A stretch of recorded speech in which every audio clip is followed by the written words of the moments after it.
Welcome to the College of Complexes. This is our 469th meeting since we started in February 2009. We put a different speaker on every week, a different subject. We require a speaker to take a position on an issue or express a point of view that be for or against something. We don't care what it is. We give them an hour to make a presentation. If they go over an hour, we cut them off. If anybody interrupts the speaker, we remind the interrupter we listen only one fool at a time. That's one of our rules. Then we have questions and answers from the audience, not speeches of the speaker. Then we have remarks, rebuttals. Everybody in this audience at once who gets 5 minutes at the podium here to respond to the speaker said for or against. And our speaker is the last word, gets a comment, and a comment tells the meeting. That's how it works. But before we introduce our speaker, we have time for announcements. Anybody have announcements you want to make? Now's the time to do it. Any announcements? No announcements. I can't believe this. No announcements. Any announcements? No. Not right now. No announcements? Maybe another week or two. Okay. Not gonna, all right.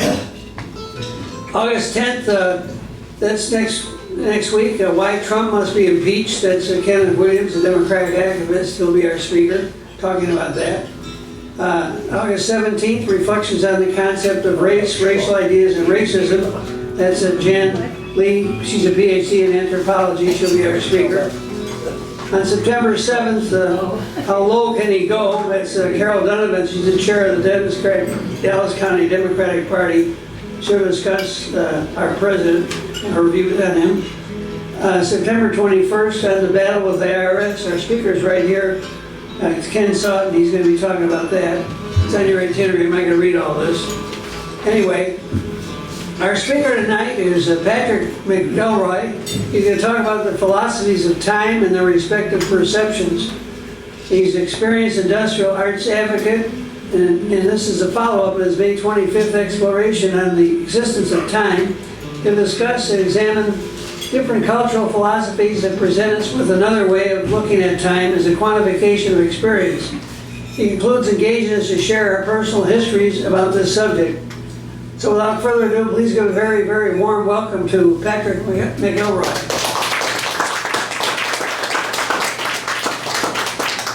Thank you. Got up to an hour. You want this? Not yet, thank you. Good evening, everyone. Thank you for allowing me to be out here. It is, much as I seem to have a fascination with time, a lot of it is that just the science of it doesn't really put us into perspective of how it affects us personally and our foundations in it. But before you even get started with that, it's interesting how you get on a subject and then things just sort of start floating in extemporaneously. So they had a thing about this football player by the name of Bob Lilly, who just turned 80 years old, and he'd been real famous and a local celebrity. And one of his quotations was, when I finally realized I was going to be 80 about 2 months ago, I thought, man, how did I get here? It seemed like only yesterday I was 25. And then the other one is from One Big Happy, a comic by Rick Dettori. And the mom's talking to little Ruthie and goes, we'll talk about it tomorrow, Ruthie. He goes, but Mom, tomorrow never comes. Every day that we're in is today. When it becomes tomorrow, it turns into today. Mom goes, okay, we'll talk about it on the next today. Promise? So that's just a fun thing, the way it seeps into our culture. Time isn't to be still an exceptionally enigmatic thing, even with all everything that we have done in an attempt to make it, to standardize it. I think what drives me on this time issue is I'm very blessed to have been born at a transitional time in America. My mother grew up on a family farm. And my children don't know anything about that. I'm still completely a city boy, absolutely and completely. But we would spend summers and holidays and Sundays on the farm. And you cannot, absolutely not be there and not feel the connection, not feel the seasons, not see all the different things that you do at different times on the farm that keep you in the rhythm of not just of life, but of not starving to death. And so I think that's a lot of thing that drives me on this. So there are a lot of definitions for philosophy and perspective.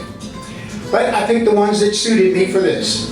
For philosophy, it's the most basic beliefs, concepts, and attitudes of an individual or group.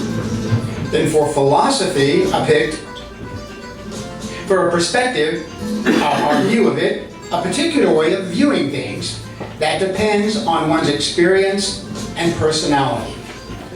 And this blips right back just ever so briefly to what Albert Einstein said about the subjective nature of experience, and how we all have unique experiences, and those shape and influence our personality.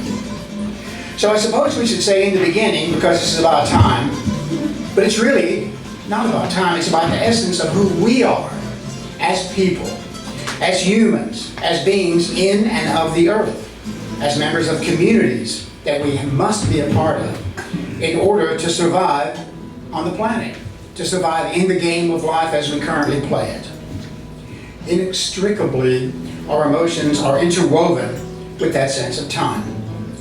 And I define time as the quantification of experiences, the counting up. What I did when I was 6, what I did when I was 8, what I did last week, that job I didn't get paid on, those kind of things. It puts it all together. Last Tuesday, or whatever day it happened to be. However, in her book, Molecules of Emotion, Candace Pert explains how the endocrine system, which is our emotional network, too many glands for me to mention and remember at the moment, communicates throughout the entire body. It's at the same speed as our neurological, and in some areas it's faster. I would have put more of Candace's information in, but I'm remodeling our library TV room, and I should have taken a picture. All my books kind of make this sort of a ziggurat pyramid in the living room, so I didn't do any of those researches, it's just on the internet. But anyway, Candace really gets into the emotional. It's what makes us human and what makes our decisions and what controls our well-being and health. So I started with what I consider to be very basic, and I'm sure this is informed by the time I spent on the farm. The seasons of the year, the basis for our emotional, physical, circadian rhythms, cycles. So, spring, the season of new life, lengthening of days, warmth returns, activities expand, a feeling of optimism. Summer, season of growing, lots of light, long days, lots to do, with the joy of productivity. Autumn, the season of harvest and reflection, lessening of the light, cooling, winding down, gathering and putting away, the satisfaction of accomplishment. Notice how we don't have autumn anymore? And then winter, the season of quiet and internal growth, planning and preparation, relaxation and anticipation. These are naturally occurring phenomena of survival. They gave rise to the fundamental anthropological do's and taboos that would be the foundations of what would become religions. So most of our religions are founded on naturally occurring northern hemisphere cycles of the season. That's why we have the rebirth of the sun in December, and the people down in Brisbane have the rebirth of the sun in June. Because they're in the southern and we're in the northern. So that's my reference there. We're able to use, as a tribe, the emotional impetus of the seasons to help guide us to prosperity. So how do religions shape and influence our view of time? We're going to look at the big four, mostly. Start with Hinduism, because that's supposed to be the grandpa of things. The concept of kala, or time, in Hinduism. Hindu people believe that the duration of time changes from world to world, that our time is not the absolute time. They distinguish between the cosmic time of the gods and the earthly time of ours. We'll notice this is a very reoccurring theme in religion. In Hinduism, time is known as kala. Kala means both time and death. Tell me that's not something to think about. Time is personified as the god of death, Yama. Hinduism perceives time as an endless cycle. They believe in the concept of reincarnation, where that endlessly recycled aluminum can. These three aspects of time are under the control of the Trinity, Brahma, Vishnu, and Shiva. And I thought the Trinity was an interesting thing to add, because even though it's not necessarily a function on time, we see the similarities. If anyone here is familiar with Joseph Campbell, he was a big believer that basically all religions teach the same thing, and that all religions are part of the hero of 1,000 faces. That every person here is on their own heroic journey to find whatever their realization is. Time is a mental concept created by the movement of our senses, the celestial objects, and our perceptions. It is part of the illusion in which we live and which we take for real. In God's consciousness, there is no division of time, only the present moment, one continuous state of existence. That was by Jayaram V. That's his quotation. So I thought that was a good one. Once again, it speaks to that eternal nature that we ponder. Judaism, they're big on, the Jewish religion is very big on counting. The days from the very beginning, creation, till the end of days. Creation is marked by God's sovereignty over the world. That's the first step. Then we get to months. In the Jewish religion, months are determined by the moon. And there are 7 leap months, called the second Adar, in the course of a 19-year cycle that reconciles the lunar and the solar calendar. Weeks don't have, weekdays do not have names, they have numbers, because it's all about when the next Sabbath is. And their day, I like this part, their day begins at sunset. I don't know about you kids, but at sunset, I'm shutting it down. End of time.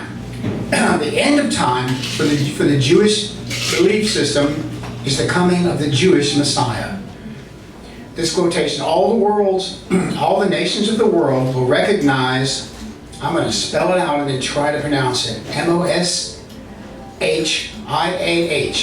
Moshe, to be the world leader and will accept his dominion. So again, there's a very linear concept. Buddhism is, my own particular preference philosophically, if for no other reason, for its simplicity. There are absolutely volumes of Vedic writings, their interpretations, they have nuns just like the Catholics. I grew up Catholic, so you'll be hearing more about the Pope. But in Buddhism, it's the illusion of time.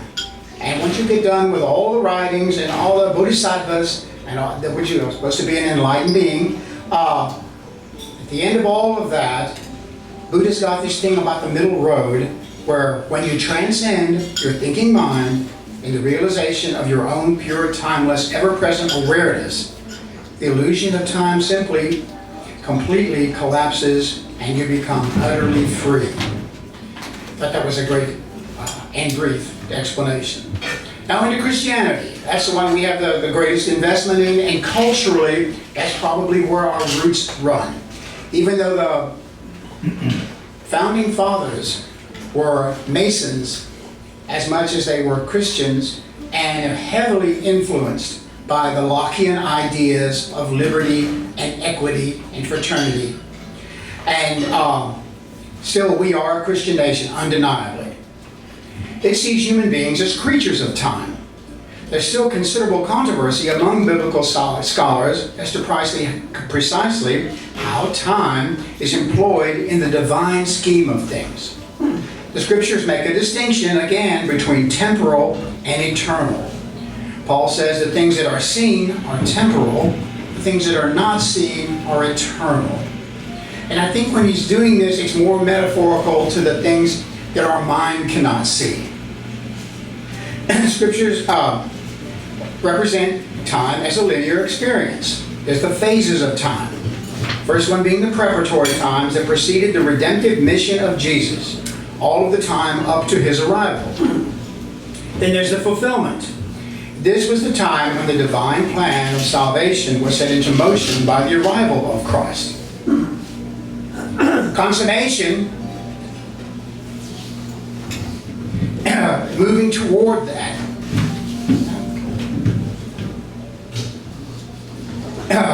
The time when, after salvation has been rendered by the cross, time moves toward a goal in which will be realized at the time of Christ's return to the earth. As an aside, part of this, according to the Genesis account, prior to the flood, patriarchs lived much longer than we do.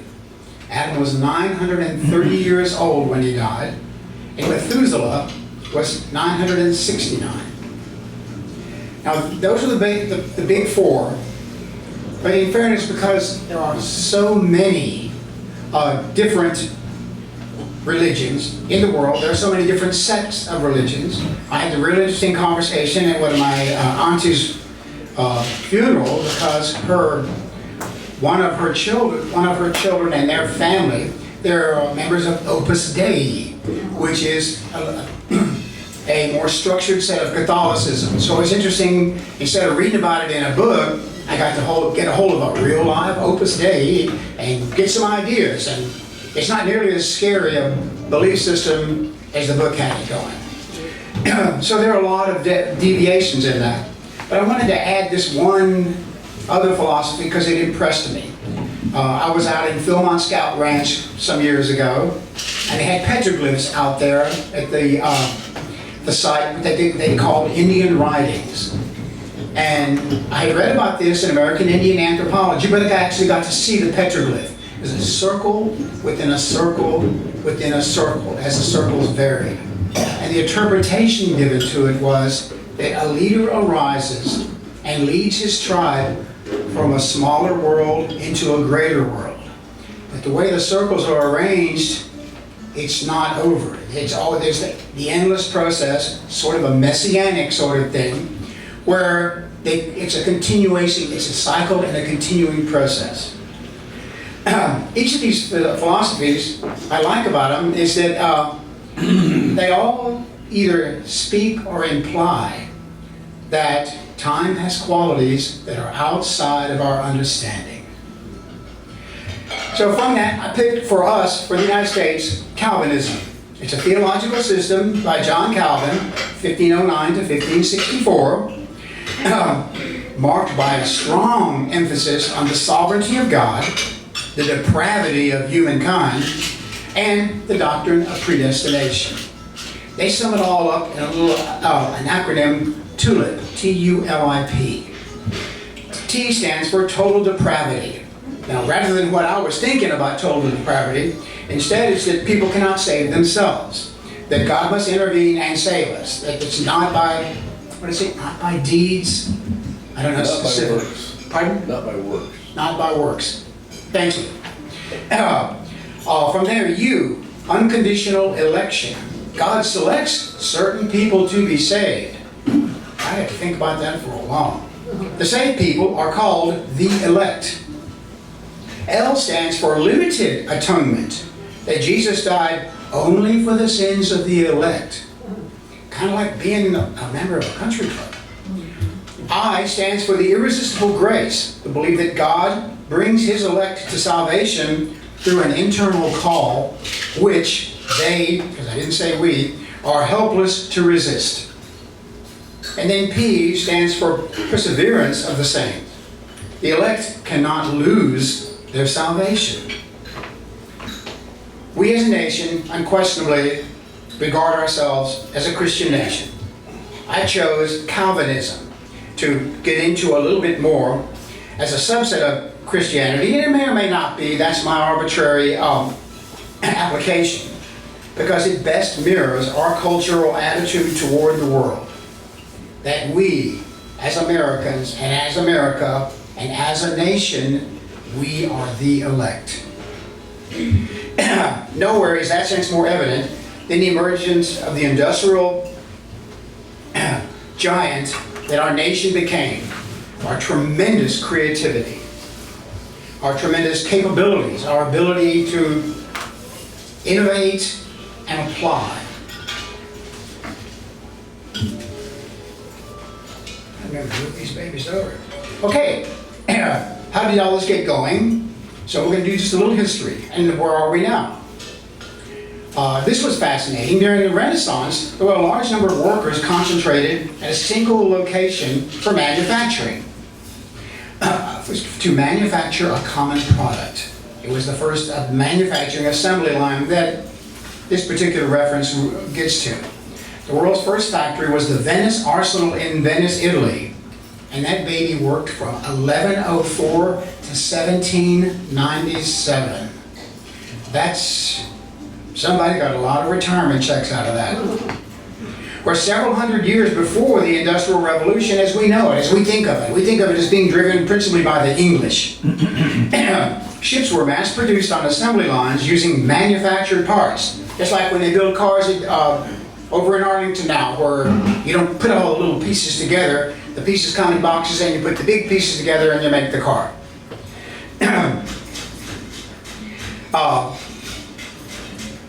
The Venice Arsenal apparently produced nearly one ship every day.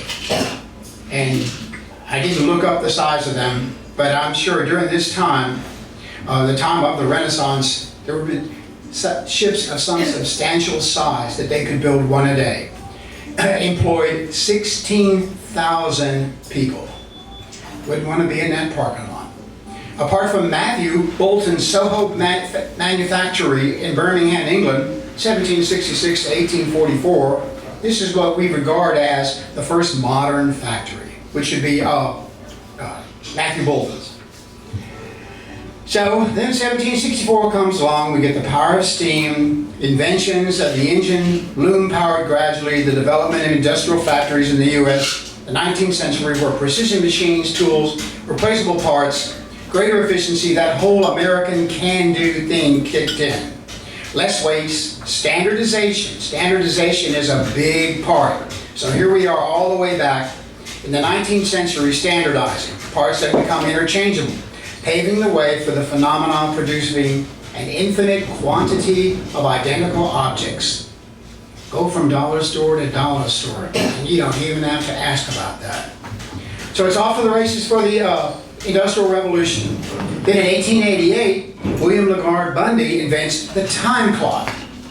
With this, companies could exactly control working hours and accountability. So as time went from being a curiosity and it became our master. According to an article in Salon in 1914, emboldened by a dozen years of in-house research, Henry Ford famously took the radical. Remember, this was the time of child labor in the big millinery looms in the Northeast. He took the radical step of doubling his workers' pay, and he cut the shifts in his plants from down to 8 hours. He was originally bitterly criticized for the move, but over the next 5 years, his competitors adopted the same model after seeing his production soar. It was at this time companies saw that if you wanted to keep your workers healthy, productive, safe, and efficient over a sustained stretch, limit the time to no more than 40 hours a week and 8 hours a day. By reducing hours, companies saw a decrease in worker disability, less damaged equipment, reduced lawsuits, happier shareholders, and I assure you, they doubled their wages, much happier employees. A century later, all the lessons of 1914 seem to have been forgotten. We now live in America, the land of long work hours and short holidays. So what? What's the harm in any of that, one may ask? Well, there's just baskets of information that's saying we don't get much of jack done because we work too much. And a little article I picked was 3 scientifically backed reasons why working less leads to more productivity. Working too much leads to healthy issues. Impaired sleep, depression, type 2 diabetes, heart disease. I know we have a fair number of older Americans, and I'm not even going to ask how many pills we have to take every day. Efficiency and productivity. Working longer hours does not result in increased efficiency or productivity. There's a law called Parkinson's Law that states work expands to fill the time available for its completion. If you have 8 hours to complete 2-hour task, you will end up taking all 8 hours to finish the work. And then working to the point of exhaustion, which probably everyone here has experienced, leads to errors and necessarily real potential danger. You limit your work days to 8 hours to reduce expensive mistakes and accidents. Frequently occur when employees are working 9, 10, and longer days. It also leads to mismanagement of our own emotions, which can lead to unprofessional outbursts. So why do we continue this way? Why are we still doing this? We know better. What is it that keeps us moving forward on this? The goal for most of us in the United States is looking to balance work and family, in whatever form you perceive family. What prevents us from doing this? Well, the main driving on that is economics. Minimum wage has been stagnant at $7.25 since 2009, while the cost of most everything else has increased dramatically. This is an example from our neighborhood where Jeanette and I live, and Sean and Kelly used to. A 322, which is a 3-bedroom, 2-bath, 2-car garage, which in the old days, in 1970, that was a good house to have. It'd probably be considered someone's bungalow now. In 2009, they were selling in our neighborhood for $85,000. 2019, the neighbor down the street paid $175,000 for a house that was the same size as ours. Of course, we're also depending on all of our toys, our electronic devices, our automobiles have a lot of improvements in them. The high-tech devices come with high-tech prices. And I'm sure no one's guilty of that here, but we have conspicuous consumption to keep in mind. We always want to have the newest car, the newest iPhone, and the newest other stuff I don't have. We all have that need to look prosperous. To me, this goes back to that idea of the elect. That we want to look like we know what we're doing, like we're, it's an archaic phrase, that we're in with the in crowd. So we do all that and we're still chasing it and we're not having the best luck and we're kind of having a tough time. So the next thought would be, do our overworked behaviors, attitudes actually change us anatomically and physiologically? Which that's where the connection is to how we sense time and cycles and feelings. So we're going to take a quick lap in the pool of science. Okay, and this is all stuff I didn't know previously. When a brain clock loses track of time, this is the heading of the article. Is it the cause or the consequence of neuropsychiatric disorders? In other words, are we out of sync and it makes us wacky? Or are we wacky and it knocks us out of sync? That's a good question. It always comes back to chickens and eggs. Patients suffering from neuropsychiatric disorders often exhibit a loss of regulation of their biological rhythms, which leads to altered sleep-wake cycle, body temperatures, rhythm, and hormonal systems. Whereas these symptoms have long been considered the result of the pathology of the underlying disease, being whatever your particular mental neuropsychiatric disorder is. The increasing evidence now indicates that the circadian system may be more involved directly in the etiology of psychiatric disorders. And their foundation is that the mammalian, that's what we are, we're mammals, circadian system is organized into cells that are autonomous molecular oscillators. Just like when the electronic watches first came out, they're all based on vibrating cords. I'm sure they're not based on that anymore. Not only in many brain locations, but these molecular oscillators are throughout the body, where they temporarily control biological and physiological functions. how we're living and how we are feeling. The master circadian clock is located in the, here we go, suprachiasmatic nucleus in the hypothalamus. Aspects of modern life, and here's where it plugs in. Aspects of modern life, such as shift work, lead to activity or food intake during what should be the resting phase. That causes internal signals to be generated at inappropriate circadian times, which result in turn in a conflictual timing between the internal signals and the still properly timed external or environmental signals generated by the, let me find it again, suprachiasmatic nucleus. In the most pronounced cases, all circadian rhythms and hormones, neural outposts, metabolites are desynchronized. And they keep going back to circadian. Circadian is a rhythm. The light and the dark, the when to eat, the different activities, getting up and moving in the morning, slowing down in the evening. So to cut through all the medical jargon, all of our internal circadian clocks and mechanisms just get out of whack. So where does time perception fit into this? Well, there actually is a field study.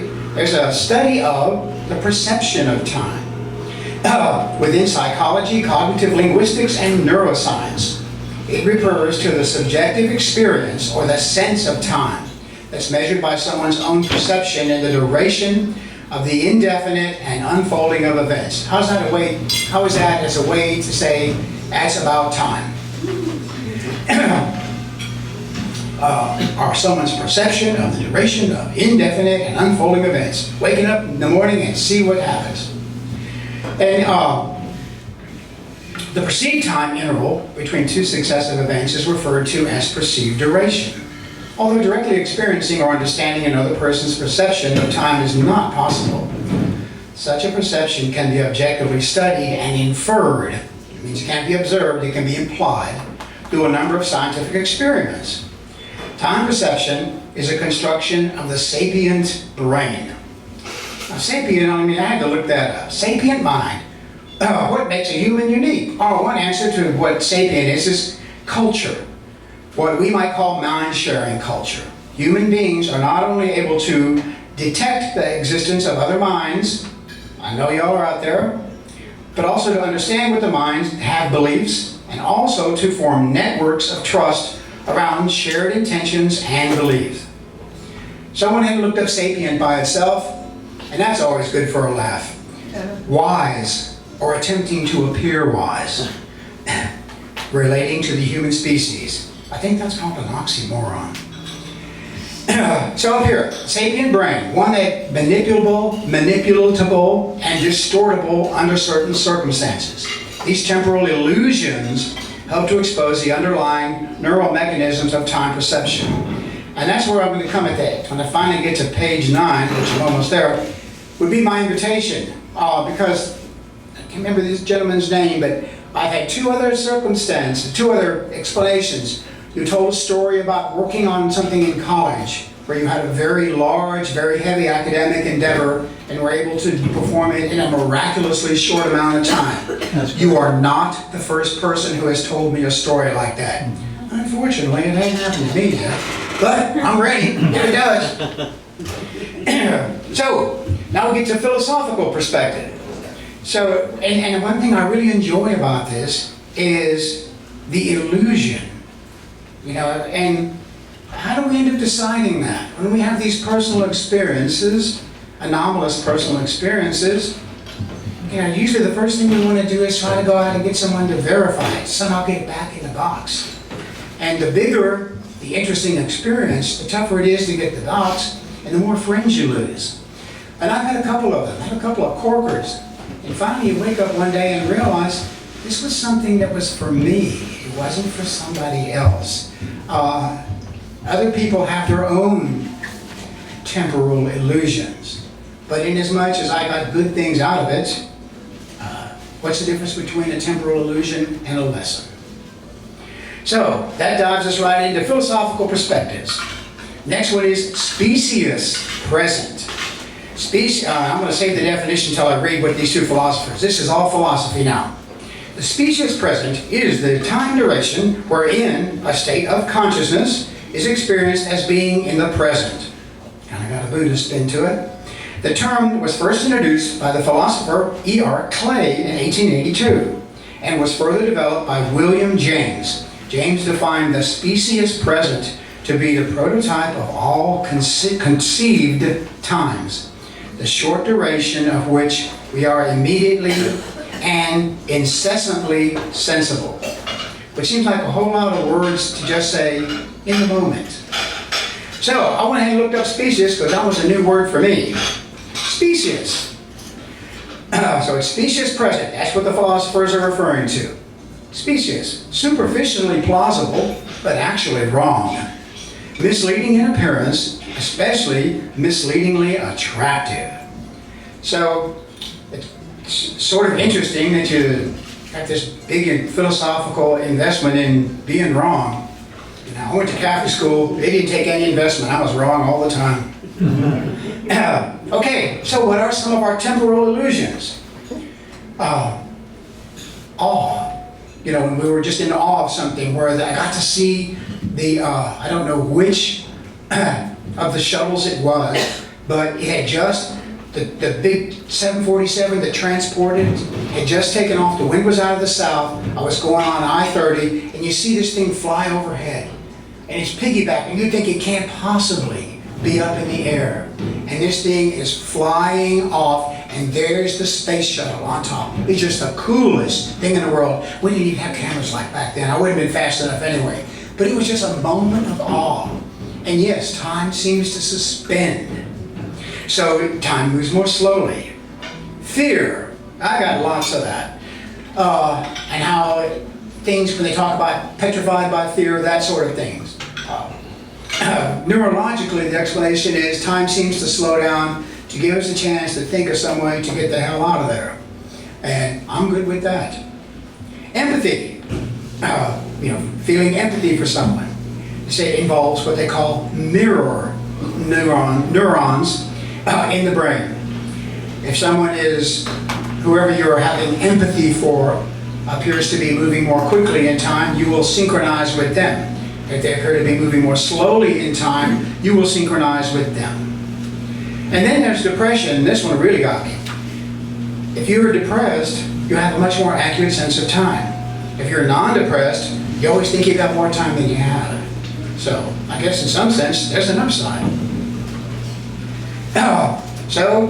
This is one of my favorite ones. Changes in age. The older you get, the faster time seems to go.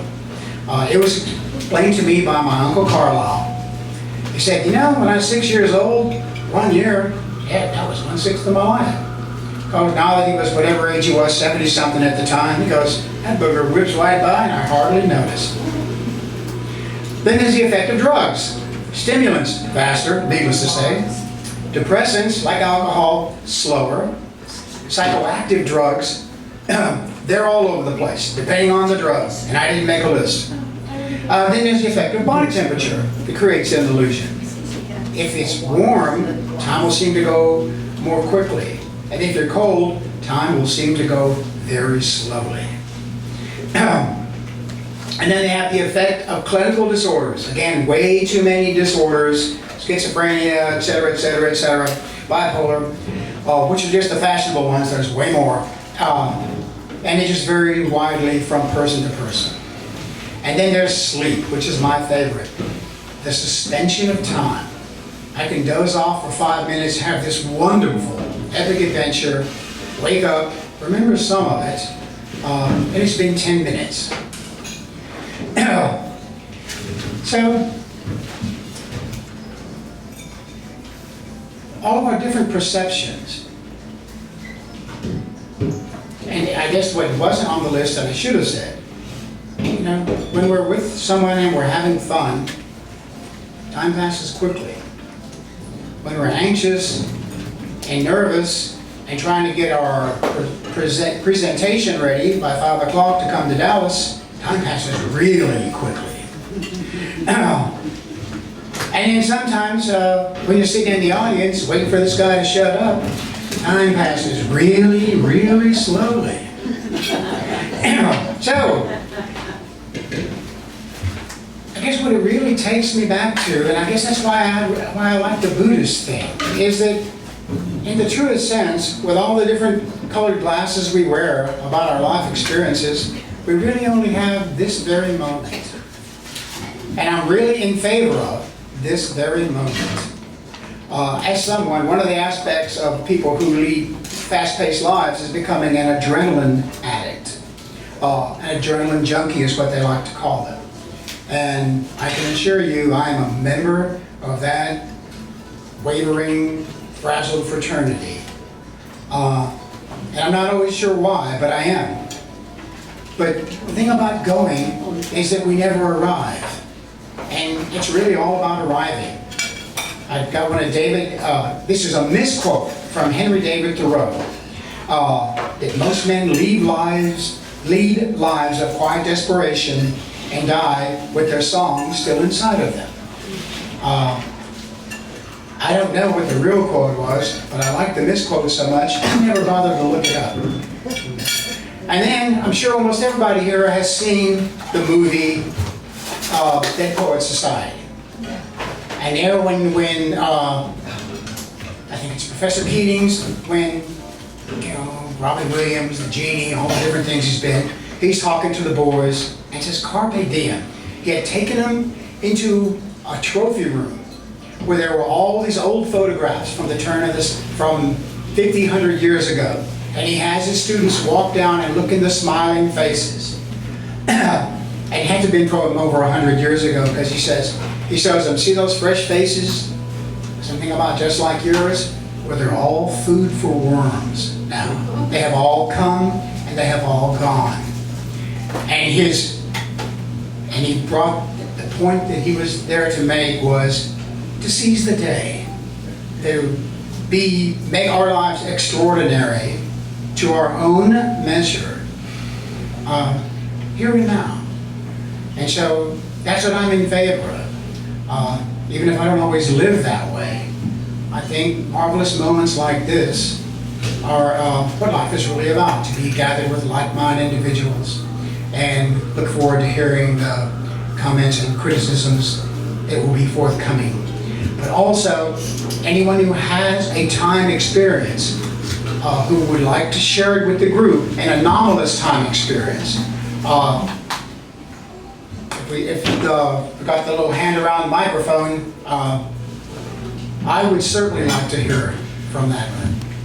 And I know y'all are not a bunch of wilting wallflowers, so.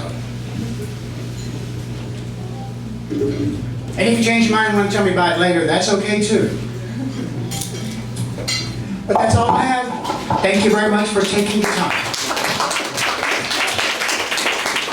Stay there and answer questions. Yes, sir. I'm here. I'm ready. Who's first? Yes, three little things, and I'll be short about them. I had two friends tell me very similar experiences that they had. They were both in automobile accidents. One of them was in the passenger seat of a car going around a road on a mountainside, and a car came towards them in their lane, and the driver had to go into the hillside, and the car started rolling over.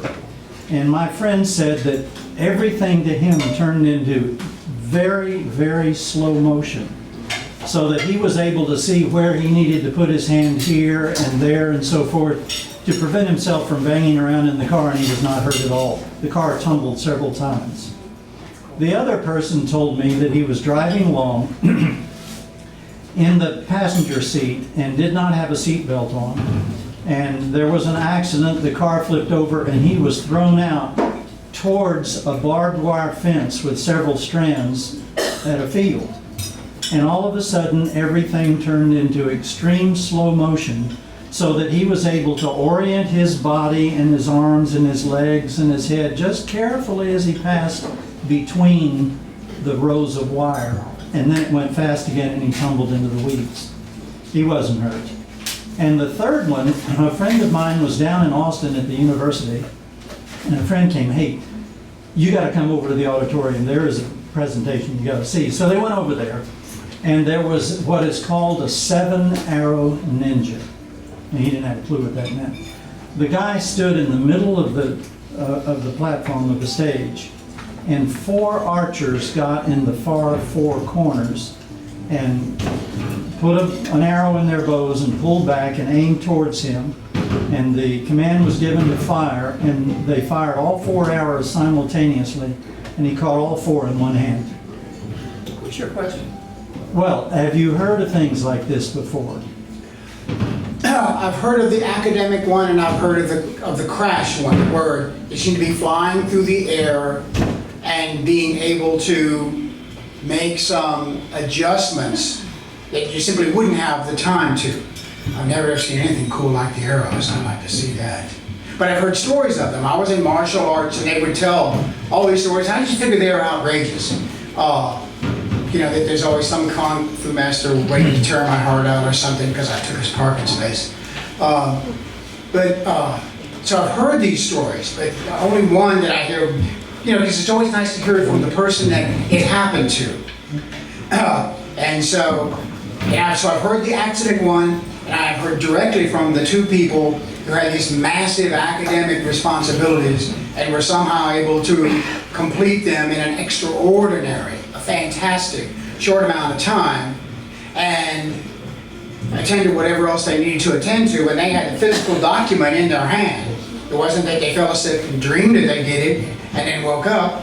And I heard that from 2 different people, so it was very interesting. I think that was one of the things that helped launch me to do more investigating, was that when you retold that event back in May. I have a question for you. I just came from a Hindu event, and one of the things I question, because I just don't know, is you're saying the word kala is also means death. Well, that's what he said in my particular one. I have a cousin who's Let me give you what I do have on Okay, that. please do. Is kala is the word for time, Okay, and the god Shiva is the one with his drum beats out the timing, the cycle Okay. of time.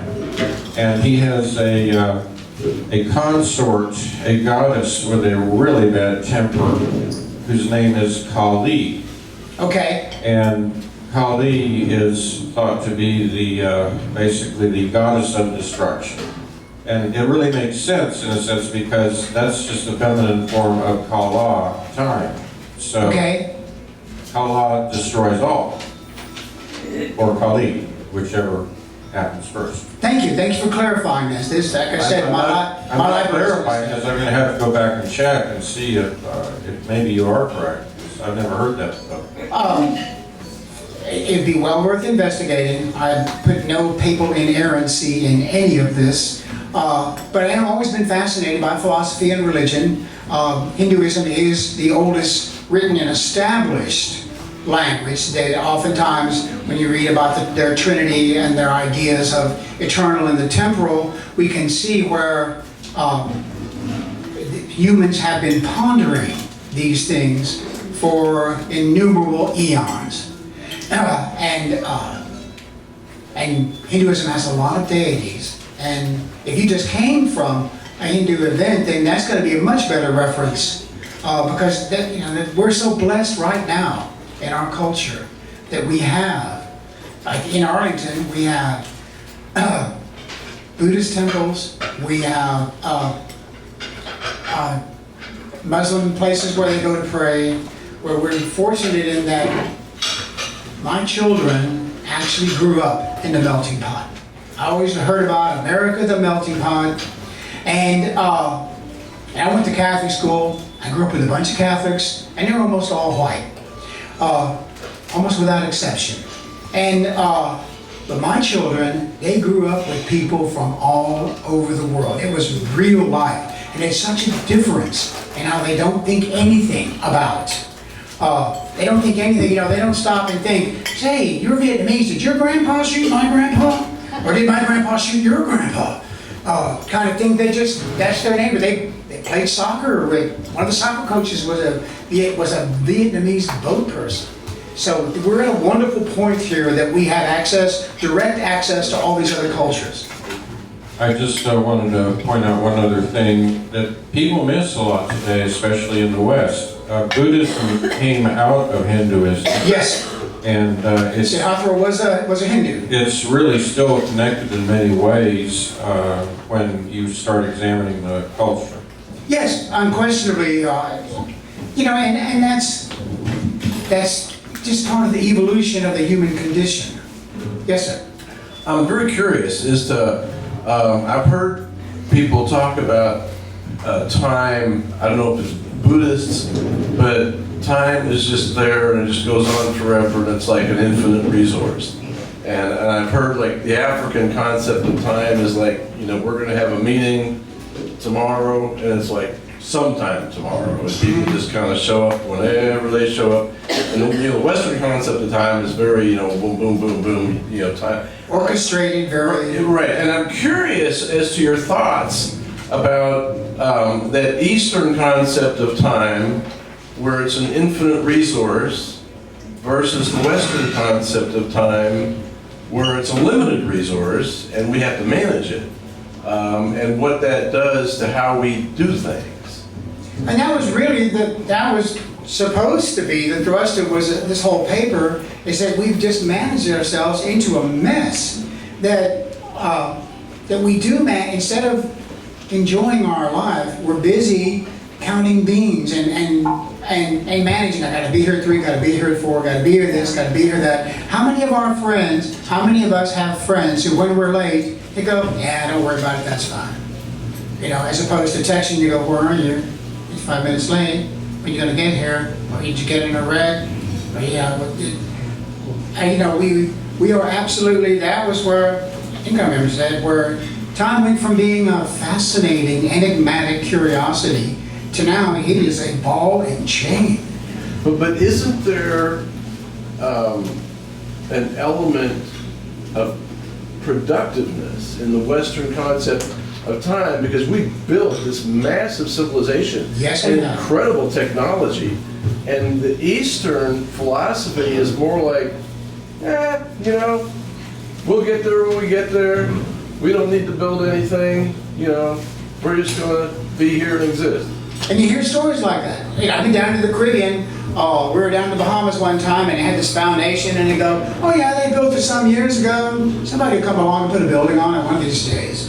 But I fall back to Siddhartha on that. He goes, don't be too poor, don't be too rich. Don't be too lackadaisical, and don't be too anal. Find the middle road. So yes, in terms of productivity, I am industrial arts advocate. I'm an electrician someday. I'm a carpenter someday. I'm a sheetrock guy someday. I'm a technician someday. I charge them by the hour, and work to be as efficient as I can be. So I certainly agree the importance of efficiency. But the day goes so much better when I just don't think I gotta hurry up and get to this next job and see if I can get 3 jobs done today instead of just 2. My friend Clyde has this great, and he's an industrial advocate also, and he goes, why should I be in a big hurry?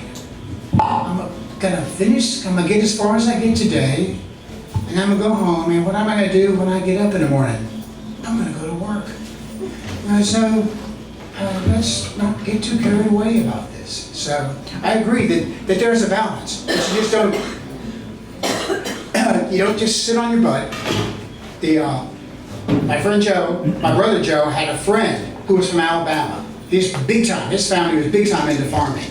This time of the summer, they call it layout time, because it's too damn hot to work during the day, and they make no pretense about it. They don't get out there and try to kill themselves.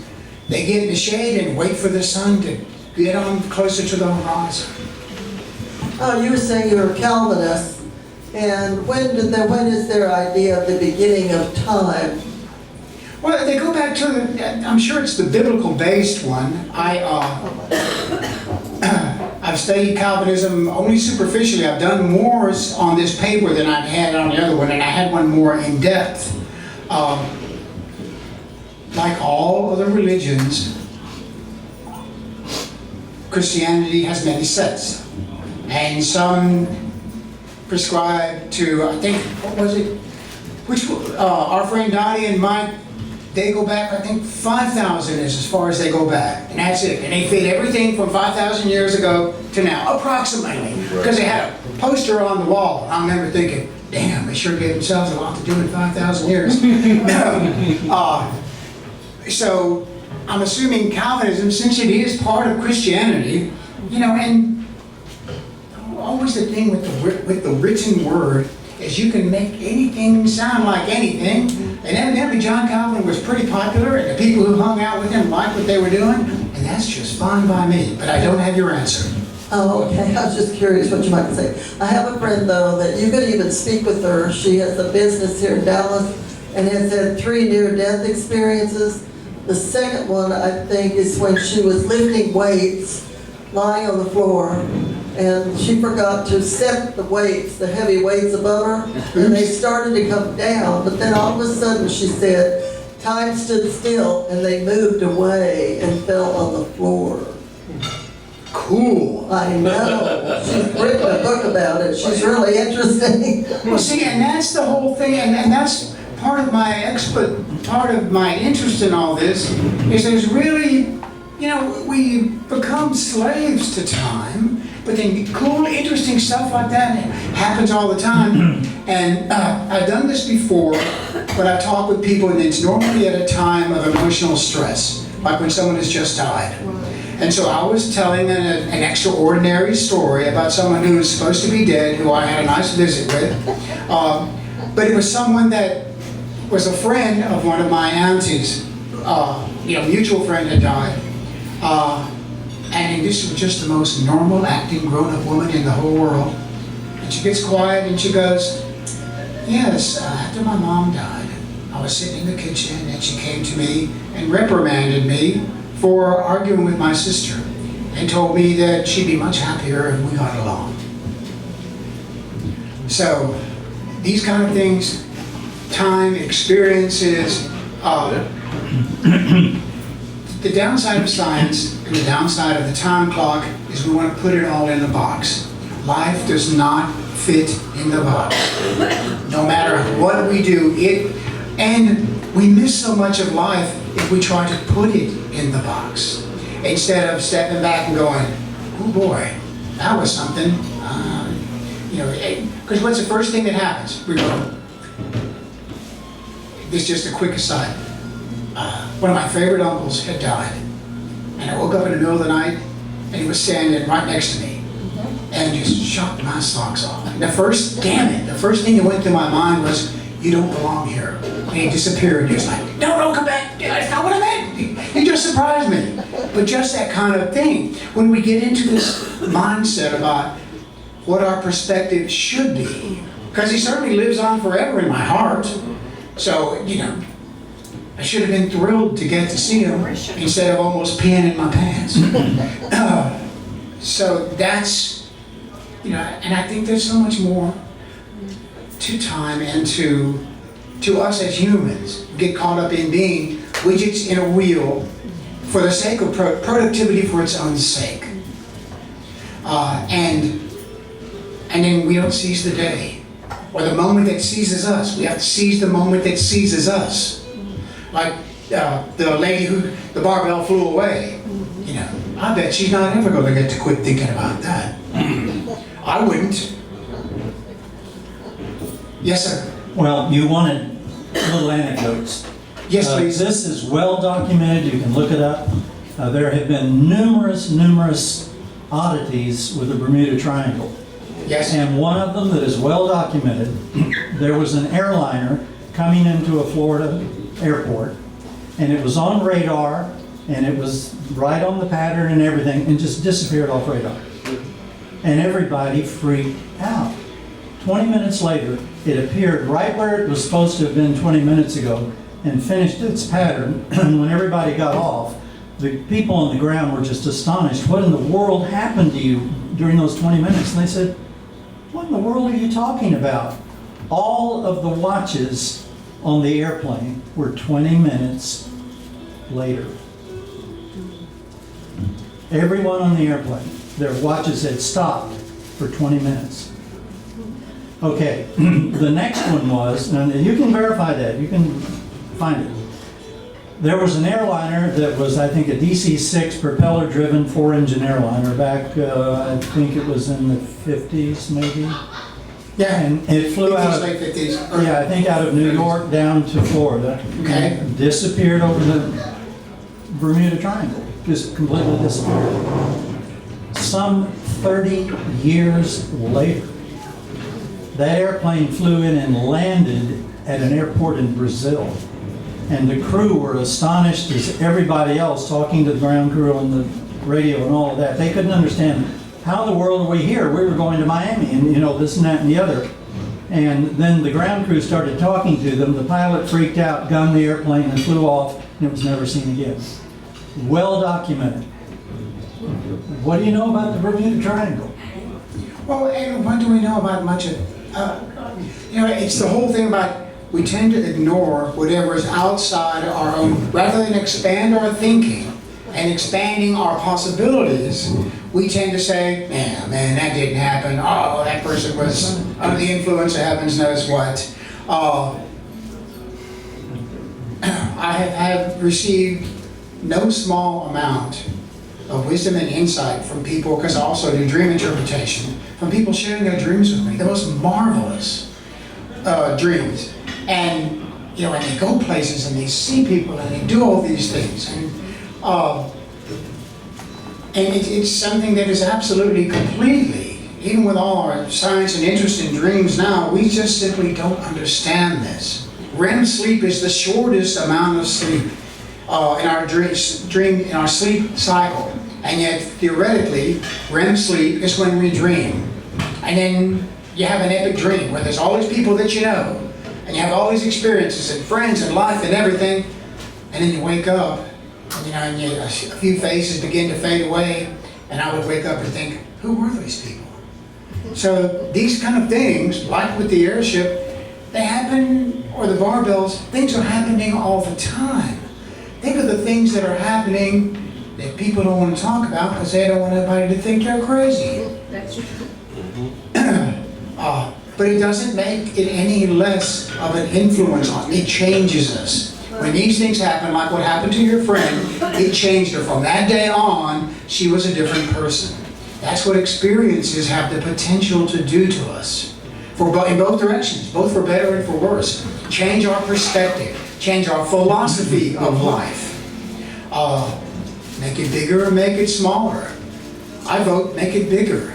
Be optimistic, give people the benefit of the doubt. Who knows what we can learn? Who knows what's out there?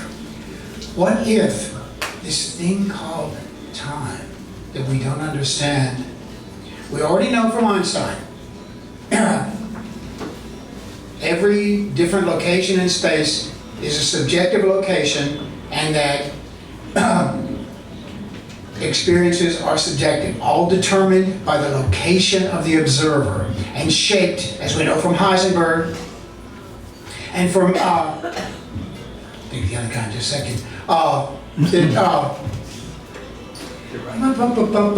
okay, we got perspective, I'll think about it a second. Anyway, so we all know that we are our own little universe. What if time is the ocean that allows us to swim together so that we can share experiences? I have one more point on Yes, sir. On Hinduism. You were characterizing Hinduism as just kind of recycling and everything like that, but there's an important caveat in there, Okay? and it's called the Dasavatar cycle. That means you have 10 avatars and then it goes back again. Now, that may not sound real threatening, but we're right at the last avatar right now. The last avatar of that cycle may even be in India or East Asia right now. We don't know. But when it recycles to the turtle lifting the earth above the water. So Doesn't sound optimistic. it doesn't sound really optimistic. And so the thing I'm trying to put it to you is every one of these systems kind of has their own end times. Yes, absolutely. And we're in the end times of a Hindu cycle. So just want to clarify that. Well, and Hinduism has got something that could be called an extended track record. You know, the Hindus have been recording events, et cetera, to way, way, way back. Yes, sir. I've done a little bit of study in like the concept of free will and stuff like that, and the determinists, the people who think that you really don't have a free will, believe in a materialistic conception of the universe where everything is like determined from previous causes and stuff like that. Okay. And my question is, how do you perceive that kind of a perception?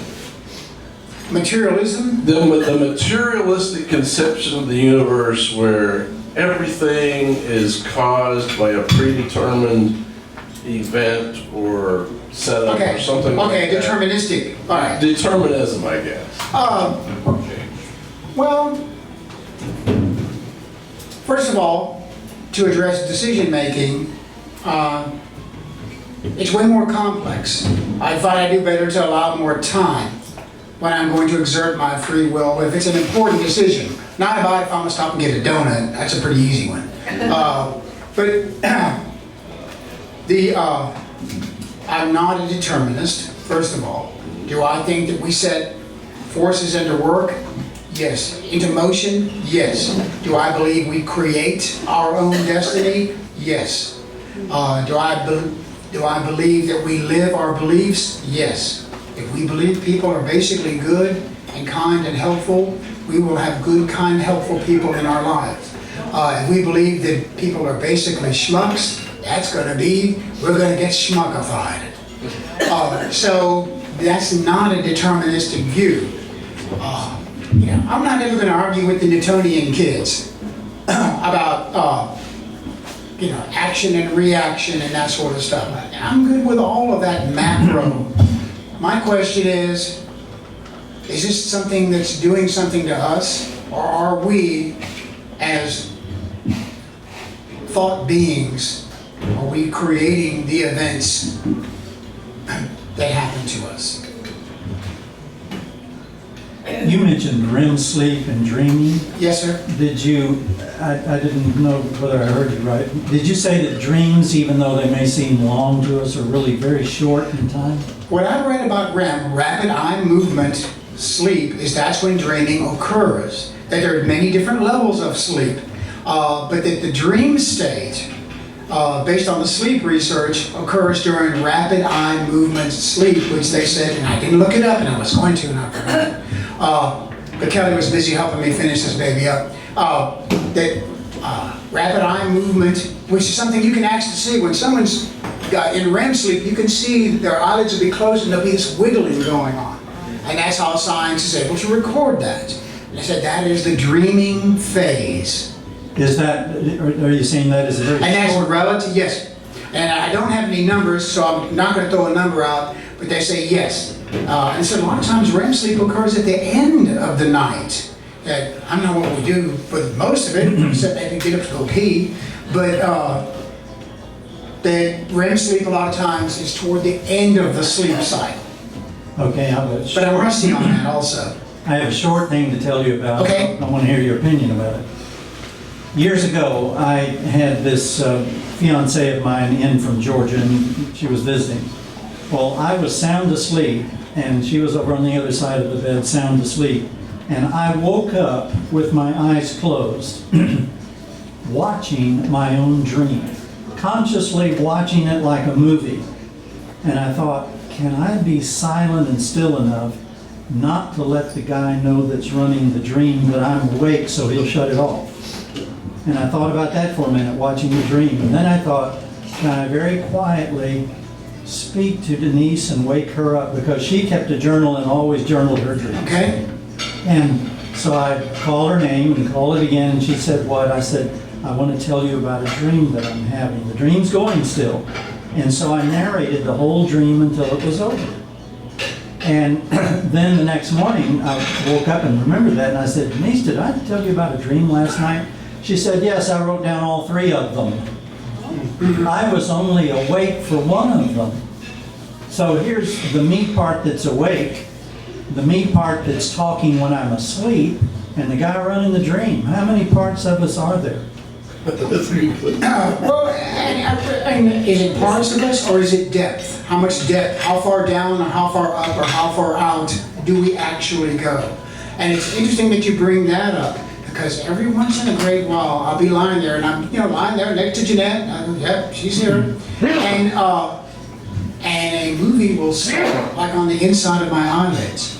And it's like, same thing, don't move, just relax, watch the movie, see what happens. See how long this can go on. So I don't know what category that falls in, but as someone who's always dreamt a lot and always had strong memories of quite a few dreams, bless you, then yes, I've had at least more than one experience like that where just kind of lying there thinking, I'm dreaming, but I'm awake, this is cool. Well, some of my most extraordinary experiences have been when I have had a conversation with another part, another consciousness I'm listening to. I mean, miraculous things have happened. I and 2 of the guys, our lives were saved once when I heard this voice speaking to me. And so I know that there's more than just what our consciousness thinks it is. I think the thinking part of the mind is really in the way of most of our consciousness. That's been well argued. And what I would add to both philosophy and perspective on time is what I learned from a dream and what I remember from a dream. Once it's over, what is the difference between a real event and a dream? If I would consciously remember, I'm consciously influenced, and I've been affected, so what's the difference? Especially when I have had dreams that have changed me, my perspective of life, and have changed me in my philosophy toward life. The same life, it's like, man, I don't know what this is, but there's something way bigger going on. Yes, sir? In mathematics, we can sum to infinity, actually. So, like present values of things. But anyway, so what? I'm just pointing away from the speaker. You're right. Yeah. What do you make of the concept of infinity when it comes to time? To me, it's the time game is the game we're playing. I think that, again, I kind of lean toward philosophies that attract me, that we're having experiences, that all of us have always existed and always will exist. That time, and that's how Dr. Benson got me up here in the first place, because we've had conversation after conversation about the illusion of time, and how some people seem to age so much faster, some people seem to age so much slower. And so when we get into infinite, if you believe in time, infinite gets messy. It's used in calculations, it's used in all manner of higher math. And I'm not familiar with higher math, but I understand from my son who takes physics that it's pretty damn productive to keep a couple of infinities in your pocket. So I don't start with time, I start with infinity and try to figure out how time fits into infinity. And since in infinity, there's lots of room for all kinds of stuff. So what's your conclusions about infinity then, since you have it in your pocket, so to speak? Essentially, that everything is here and now. Put on a pair of rose-colored glasses.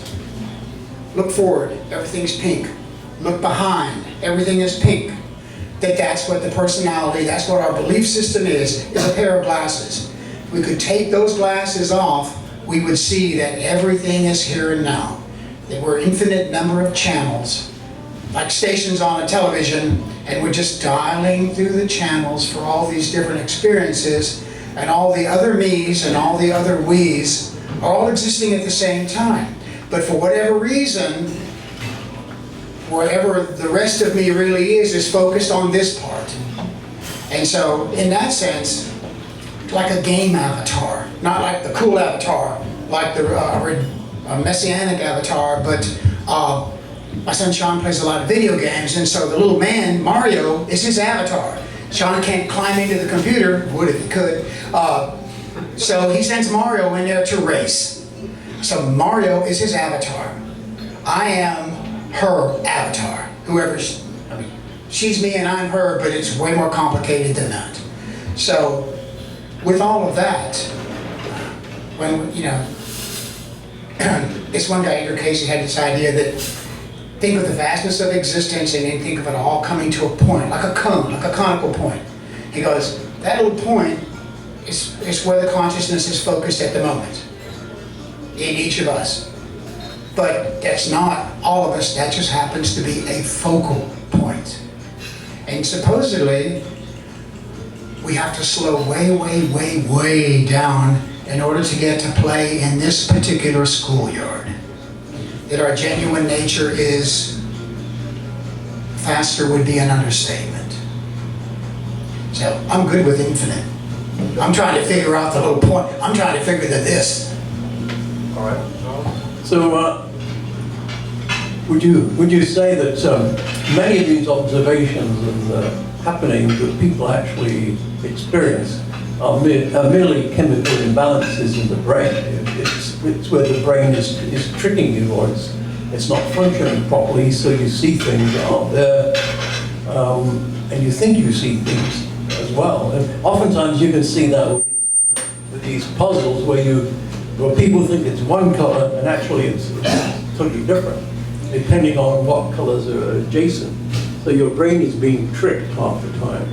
And this is, so when these people believe they're seeing things, really, it's a trompe l'oeil, right? It's a trick of the eye, or a chemical imbalance rather than a real thing. But they think it's real, because the brain, you actually physically see it, in fact, but it's a trick of the brain, really.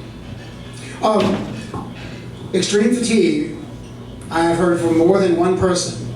One fellow was a harvester up in Nebraska, and he said he had worked, how many days it was, doing all that, and he was finally going home, because during harvest, you got to get that stuff in. So he was driving home, and a giant, one of the big rotating wheat harvesters was coming straight at him. And he said he could see it perfectly well. And he said, and he knew it couldn't possibly be in the middle of the highway, and couldn't possibly be as big as it was. But there he was, and he was looking at it, and he goes, I was looking at the details and everything. It looked really good, but it just couldn't be there. So are there hallucinations? No doubt. Are there malfunctions? Are there electrochemical, chemical imbalances, et cetera, no doubt. But do I think the dog wags the tail, or do I think the tail wags the dog? I'm with the dog. So it's not a simple anatomical or physiological malfunction. And then the question has to come up, if it is, from a philosophical point, why is that person having that experience? How does it fit into their life? But that's the same thing of saying, well, why is it disease actually? Because it's just another malfunction of our bodies. I mean, it's something that's the deterministic approach. Keep in mind how Western medicine approaches disease is a military model. There's bad guys in there, kill them. Anybody who's ever had somebody go through chemo, radiation, extreme surgery knows. It's like you want to say to your friend, I thought they were only supposed to kill the disease. Where's the rest of you? So the military model is that my brother Joe ran into a car and they miraculously put his leg back together. He was just busted to smithereens. So there's miracles of modern science, and there is macabre massacre of modern science. There's much, much more to healing than the military model of kill the bad guys. Yeah, we agree on that one. Because the body can fix itself, actually. Yes. So, but that's, I mean, that's the way the mechanism of the body works, isn't it? It's not miraculous in that sense. It's not. They say miracles happen in hospitals every day, as well as tragedies. Well, because the medical science can't explain them. See, so they say Exactly. it's a miracle. Well, Right. oftentimes it's just the body. Sometimes the bad guy loses. Spontaneous remission, whatever you want to call it. The body does have an immune system that sometimes can be more effective or spring to life again, you see. Yes? And so, that's part of the modern science is to actually try to make the immune system more effective or to be stimulated more, see. So I think, there are, all these things, there is a logical explanation, I think, but it's not mystical. People want to believe in mysticism, they seem to love it, you see. But, Mysticism is those logical things that we do not understand yet. Yeah, man. well, I think so, yeah, that's correct. Anyway. But along those very lines, we possess tremendous capabilities for all manner of things. And the thing that's most freeing for me that happened at some point in the past was outrageous stuff can happen to me now, and I don't feel the need to validate it by telling somebody else. I can just be thankful that it happened to me, or that I saw it, or that I experienced it. I don't need to try to push it back in the box anymore. I don't need the doctor to come back and say, this is what it was. Because it's like, it happened, it worked, I'm grateful, let's move on from there. Yes, sir? Well, Mr. Beasley always gets me going here, because what he's arguing for is atheism. He's arguing for nothing there. And I don't know if it's clear from his question, but so what I'm going to do is I'm going to offer myself up on the rack with one of my experiences, which he can claim didn't happen either. But who here has ever done anything stupid for a girlfriend? Several guys raised their hands. Well, I had a girlfriend. I mean, the guys who are too embarrassed to raise their hand. I'll raise my hand for them. Okay. Anyway, she talked me into doing an American Indian Vision Quest. Okay? And so that we can kind of bring the American Indian thing into the mix here. Well, it wasn't hard. All she did was ask me. She said, would you like to do a vision quest? And I said, sure, honey. So I had no idea what it was. And 3.5 days of no food and water later, I understood what it was. I thought it was God's great joke on mankind, because I was dying of thirst. My body was beginning to shut down, and time stretched out incredibly. And I thought, this is a great joke. I'm going to die in the eternal moment here. Time is going to stretch so far that But be enlightened. well, I don't know about that, but I thought I was watching a spider weaving its web at a distance, probably about as far as you are right here. And I'm sitting in meditation pose, and I'm trying to control my breathing to bring my heart rate down, because my heart is going crazy because I have no water in my system. And so I'm watching this spider, not paying attention to it for it seemed like about 45 minutes, and then I realized it was a bumblebee flapping its wings slowly as it crossed across my area of vision. Then I knew I was screwed. Anyway, the medicine man showed up some eternity later. Anyway, that was my tale about time dilation there. Yeah, I had a similar, not that extreme, but a 10-day thing that you go on accidentally on purpose, where you go through your trial, and at the end of the trial, you meet your spirit animal, and it was just hilarious. It's like, so I've just had my ass whipped every way to Sunday, and I think, okay, no more excuses. Where's my spirit animal, damn it? You know, and you expect, you're a guy, you know, you figure, you know, it's gonna at least be a skunk or something. And I was standing there with my trekking poles on my hand, and 4 yellow butterflies landed on each of my fingers, and they flapped together at the same time. And I just had to laugh out loud. Please explain to Mr. Beasley that there is no rational explanation for that. Coincidence. Bingo.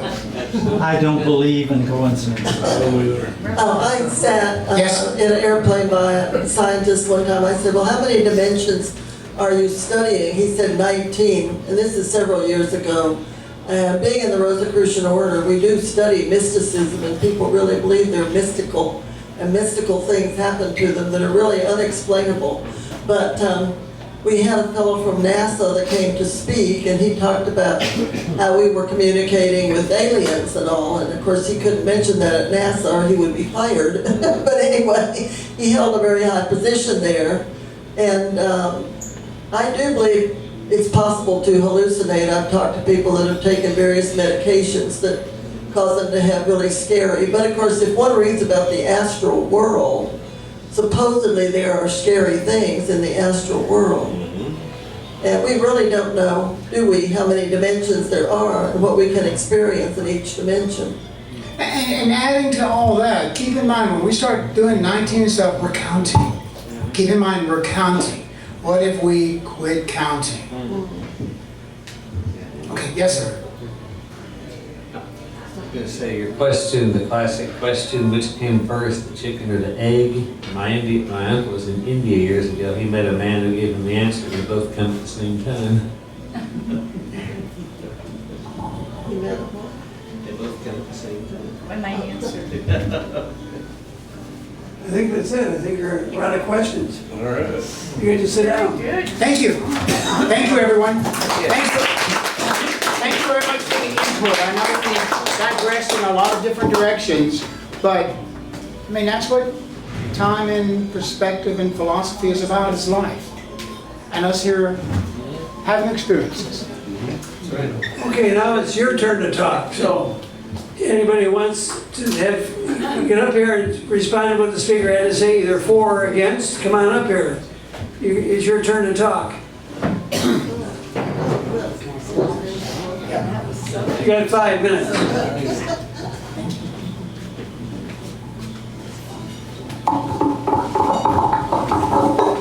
Well, we do know that the country of Ireland believe in little people, right?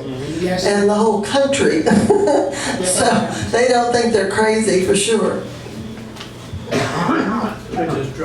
I'm half Irish, and yes, we believe in all manner of things, and yes, everyone thinks we're crazy.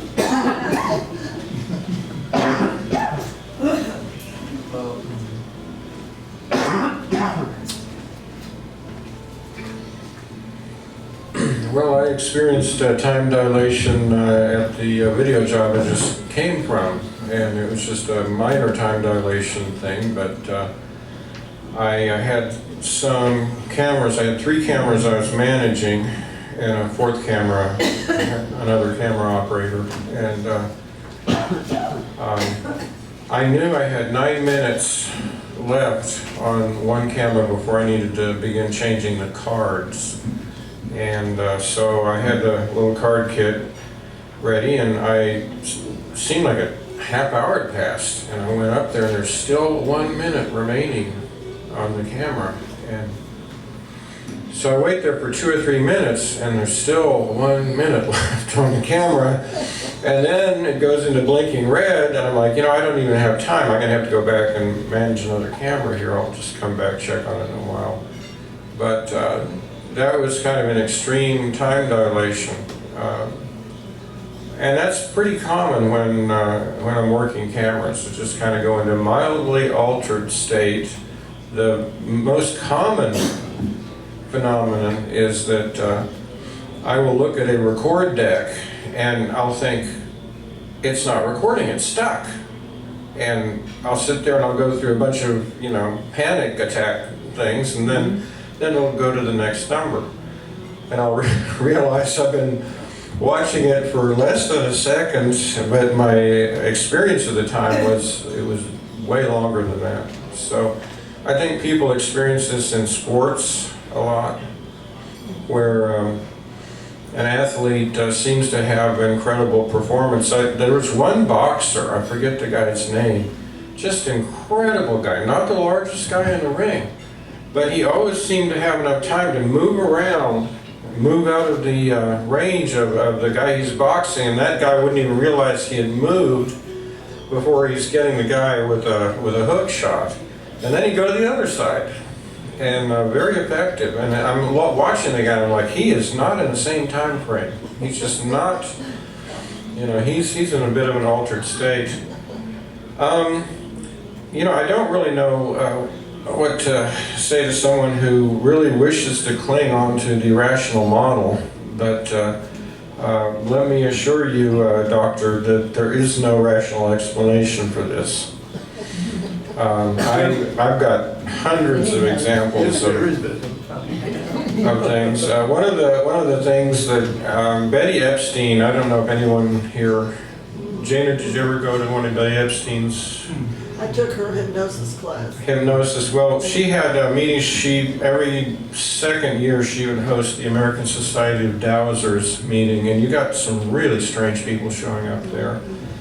But there was this one little guy, I don't talk nice about him because he actually kind of almost made a pass at me. I'm not really sure, but you know, I called him the faggy little friar. And he was a Franciscan. Now, interestingly enough, there was a whole hallway full of people in a darkened hallway. And this Jewish guy I know had this new DSLR camera that had really great light sensitivity. He took a picture of the hallway, and that faggy little friar had a halo around his head like some kind of medieval painting. And I had been, you know, really rousing out the guy because he was giving a lecture on marriage counseling. What does a celibate monk know about marriage counseling? You know, I'm just really down on this guy. But, you know, he's got this halo. So I told the Jewish guy, I want a copy of that. Of course, guess who didn't get a copy of that? Think of all the politics involved. But there's so many examples. There are even negative examples. I know well, I don't have enough time. We only got 5 minutes here. But basically this warlock from New York City who worked in the stock exchange. I mean, all good vampires, warlocks, you know, work in the stock exchange, I suppose. Anyway, he was teaching, this wasn't at Betty Epstein's meeting, this was at another like New Age meeting, and he's teaching people how to open up stargates. And of course he's using everything from John Dee to Abramelin and everything and drawing these, you know, circles, and then they're taking pictures again of these ETs that they're bringing through the Stargate, and they all have like long fangs and snarls and look like some kind of warped something or other, you know, something you don't want to get out of the circle. And I mean, these are actually taking pictures. And all these New Age people think he's actually talking about stargates. He's talking about demonic invocation. Anyway, that's my 5.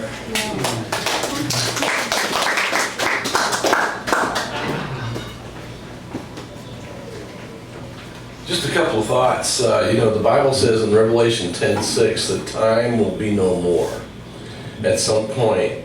And I have a little trouble grasping that because I don't think things are going to stop moving. And whenever I think of motion, I think of time. And I don't know how you reconcile no time with motion, but somehow I think the Bible talks about that. There's just so many really interesting things. And I'm kind of in agreement with John here on the existence of things that don't fit the normal atheist paradigm, that there's no such thing as spiritualism or anything that's not material. There's just too many examples, just way too many examples.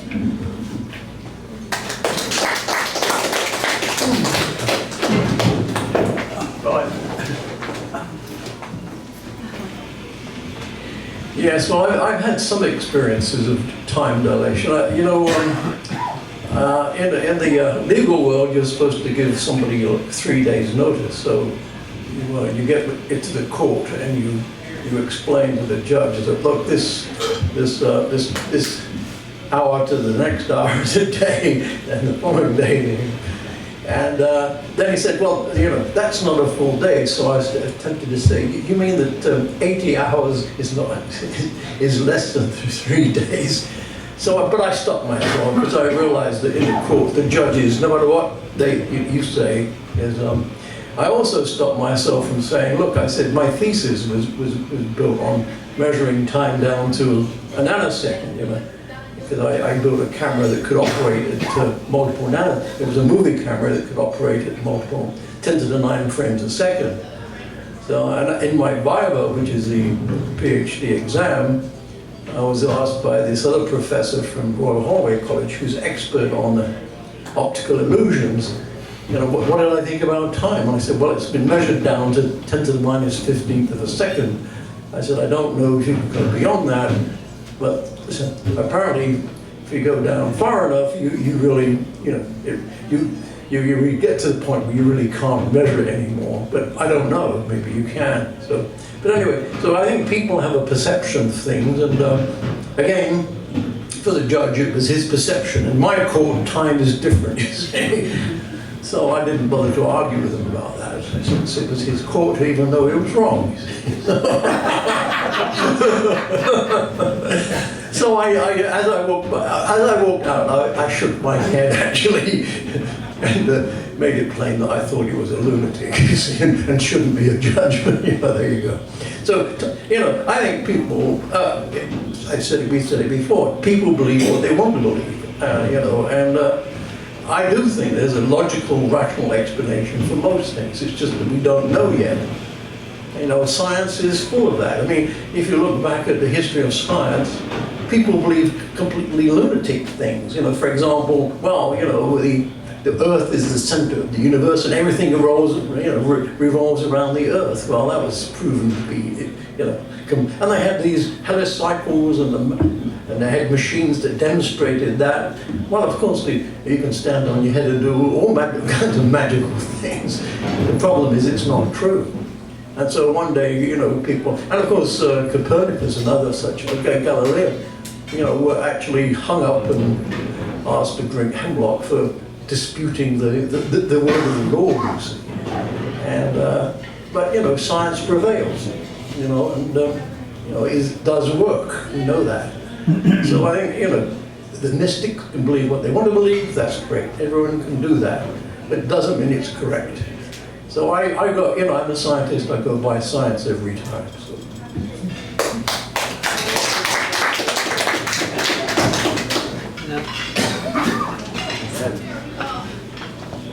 Come on, John, you know the Earth is flat. Next week it will be. The amazing thing is that there are people out there who are firmly convinced that that's true.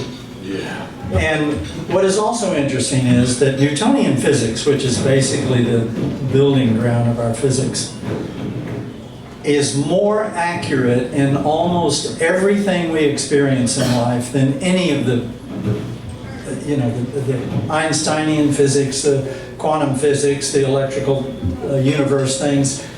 But these are just steps along the way, and I think we have thousands of years to go yet to discover what science really is.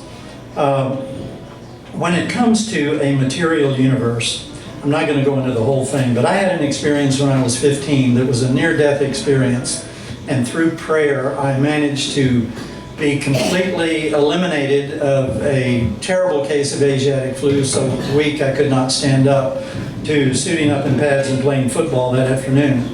But for a period of time in there in which I've still had no retrievable memory, when I started coming back here, it was with the thought, when am I going to wear lunch? And I saw all this light disappear and then daylight come in, all the room around me materialize like on Star Trek, and all of the items. And while this was happening, It was with a crystal clear understanding that I was both observing and undergoing that process that we all do, of falling asleep back into this unreal dream of physical experience. And if the laws of physics and physiology were true, were laws, you could never violate them. And give you one example. In the 60s, I was listening to the radio. I think I've told of this experience before, but it is so important to me as an example. There was a paratrooper, a German paratrooper out of Rhein-Main Air Force Base in Wiesbaden who went out at 3,500 feet for a practice jump. His chute didn't open. He fell smack dab into the middle of the concrete runway. And we know what the laws of physics and physiology say about that. Well, that evening, when the astonished reporters were interviewing him in his hospital bed, sitting up alertly with his one broken leg and a bunch of bruises and no other internal or external injuries, they said, "How in the world did you survive that fall?" And his strong German fixation of thought that he fortunately had, he said, "Well, our instructor taught us how to land right. And he taught us that if we did land right, we could survive any fall.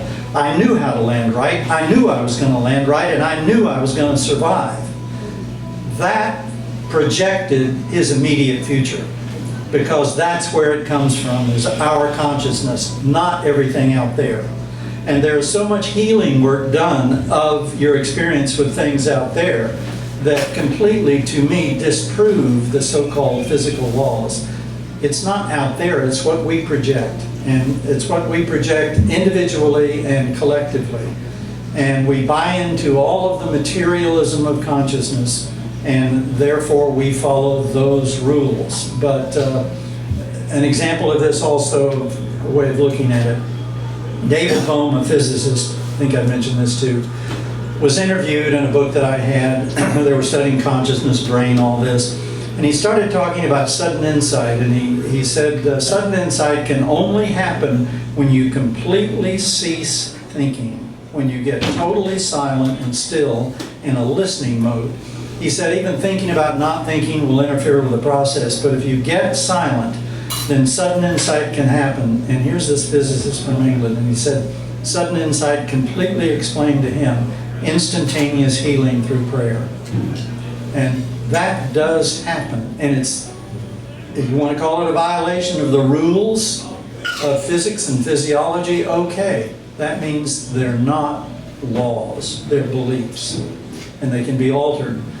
Read the book The Secret or watch the DVD that people show how they have projected their own future and how we can work on that and progressively change what we're going to experience.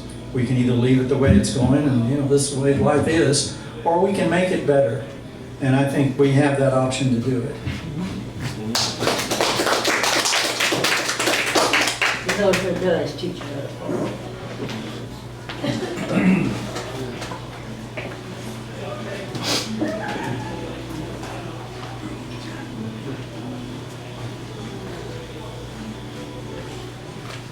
Well, I may have some German ancestry, but I guess I'm not German, because in a trampoline accident where I got thrown sideways off of the trampoline, flew over the heads of at least a dozen students before I came down. My bass player from my junior high band was looking up at me going overhead, and he's like, "Oh God," like something horrible was happening. Meanwhile, I have this incredible sense of well-being around me, and I'm pissed as hell at him because he has no faith. So anyway, I landed actually flat on my forearm and my entire leg, and I broke nothing. And there was a little bit of time dilation there. But let me talk about another sense of time dilation.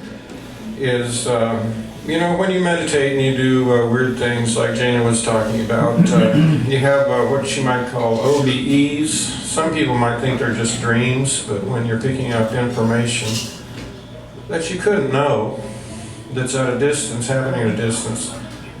But the strange thing about coming back from some of those experiences is, for instance, I'll be hearing this foghorn in the night kind of thing. and there's this deep foghorn resonating, and then it kind of gets closer. And all of a sudden I wake up and it's my alarm going beep, beep, beep, beep with a high pitch. Now, that's because there's a different time frame between somewhere you were and somewhere you're coming to. And it's pretty extreme. I've even had people who crossed over who come to me with a message, some people I knew, and maybe even Albert knew. And the guy comes in and he just gives this incredibly fast message, and I'm like, slow down. Well, he's already gone by then. He's already pissed because I didn't talk with him. But he's in a different time frame where his spirit is there. He didn't have a body to come back to. So anyway, I don't know about everything being all now. I mean, it's as you experience human life and you go through life, my best friends, my best loving partners, my best family members and everything, they're all gone. And you can talk about it being all now, but but see, the thing of it is we're in the human experience, and I can't just, pick up the telephone and talk to them. Alexander Graham Bell let us down. He was working on paranormal telephone service, but he never came through on it. So anyway, what am I trying to say is time effect.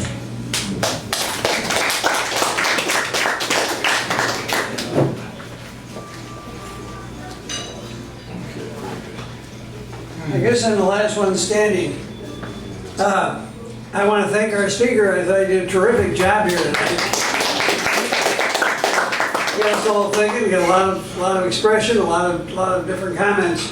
One of the things I noticed was you mentioned Methuselah living 960 years. I think was it Methuselah you mentioned? Yeah. 960 years. And if you divide 960 by 12 months, in other words, number of moons, he would have lived to be 80 years old. That's just a point in passing.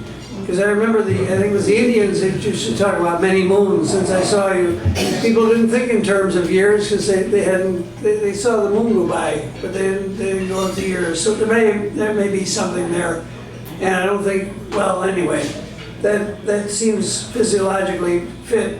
That would fit that. The other thing you mentioned was Einstein. In 1934, Albert Einstein said that it only takes a certain fraction of the people in the world to produce all the goods necessary to sustain life, and that a completely laissez-faire economic system, that fact is bound to lead to unemployment. And that's happened. And that's since, if you look back in history, we had an industrial revolution which caused a great deal of job loss, a great deal of unemployment, and this cascaded into the future, and we had all kinds of problems in this country with that.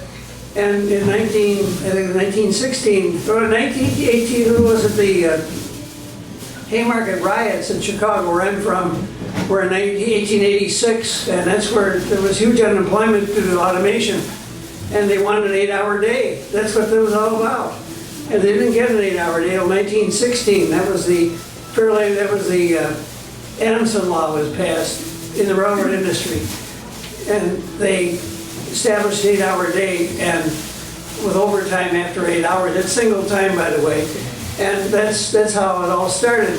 That's how we got an 8-hour day. And then in 1938, they passed the Fair Labor Standards Act, which reduced everybody else's workday from 10 hours to 8 hours, reduced the workday from 6 days a week to 5 days a week. They did not cut the pay. They got the same take-home pay in 8 hours they had made in 10 hours. And they didn't cut their weekly pay either. So they ended up making the same money in less hours. And this was a federal law, not a state law. And eventually, when this happened, big business and labor went to each state legislature to put the small business people on a shorter workday because misery loaf company want to eliminate their competition. That's why we get the 8-hour day and the 5-day work week. That's how the rest of the world followed after us. And that may be part of why we got through World War II and everything else, because the women got in the workforce and we had a better society in that respect, and we were highly productive. And maybe, and now today we're caught in the throes of unemployment again. We've got 25 million people either unemployed or underemployed, and we need to do something about it. In my view, maybe a shorter workday, a 6-hour day would solve a lot of problems. We'd put 25 million people back to work. We'd have more people working paying taxes. We'd have less people not working paying taxes. We get a twofold benefit of increased tax revenue without raising taxes. The government get it too, and we'd have more. Anyway, this would work. I was in the railroad industry for 47 years and was successfully negotiated a 6-hour workday at O'Hare Airport, around 6 locations, and it was a long story. But anyway, just to make it short, we ended up with people working 6 hours a day, 5 days a week, 30 hours, and no cut in pay. They got the same take-home pay they did before. And they really didn't gain 2 hours leisure time. They already lost it in traffic. They got it back. So society today, we've lost a lot of time in traffic. And you were talking about the exercise of people and how they burn themselves up working 3 jobs and doing everything else. Well, the only way society can possibly share in the wealth of its capacity to produce is in working hours. It's the only way it can be done. So every so often we have to shorten the workday, and that's what I'm in favor of. So I think that can happen, and that will happen. It's just a question of when. Sooner, I'd rather see it sooner than later. And I think we could go to a shorter workday in this country, but we have a problem with that because the corporations all want to leave town and go overseas where labor costs are cheaper. And that's what's caused most of the problems with unions today. They can't, it's as they ask for a wage increase, the corporation packs up and leaves. So this is a real problem. So if we had antitrust laws that were in effect years ago, but they didn't apply to outside the country. So what we need to do is, any corporation that leaves the country, they should have to pay a tariff for what they sell back into this country. This would equate a lot of things. That you would end up with the jobs. At least you'd have jobs here to produce what's sold here, instead of producing someplace else and selling it back here and losing everything. So anyway, that's kind of what I thought about. And the whole point is to be able to build a stronger economy for the 99%, which makes for a stronger world economy, especially if others follow our lead, and a vast reduction in any need for war with anyone. Moreover, we'll be able to address and defeat climate change as an integral part of an ongoing challenge to evolve into a well-regulated, progressive society that can survive and grow in the only world we have and must depend on. Anyway, that's my thought on the subject. So I'll give this back to our speaker. He's got the last word.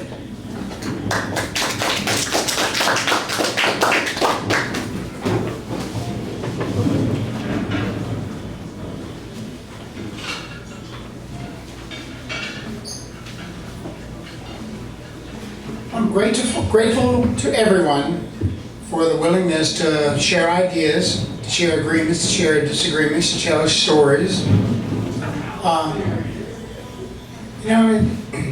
It's like when the Jehovah's Witnesses used to come by and I wanted to discuss theology, or when the Mormons came by, I want to talk about the Urim and the Thummim and the Reformed Egyptian and stuff. I'm so blessed to be at that point in life where I can say, thank you for your opinion, thank you for your opinion, thank you for everyone's opinion, because it all adds to it. Agreement is not required. I'm not a determinist, and yet, with Dr. Beasley, if I heard that correctly,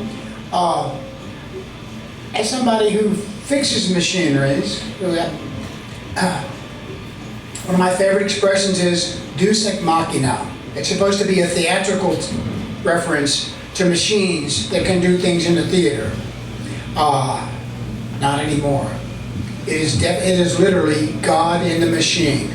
We live in a society where God is the machine. And I work with that. But there's also a whole lot more going on. And as someone who, by profession, must be deterministic, I'm not going to bore you with all the stories about machines that should have worked, that didn't, and machines that should have, that should not have worked that did. It's just one of those things that you notch it up, put things back together, and move on. So I'm grateful for all the variety of opinions, grateful for all the different philosophies, and grateful that this ocean of time brought us together so that I could learn some more. Thank you.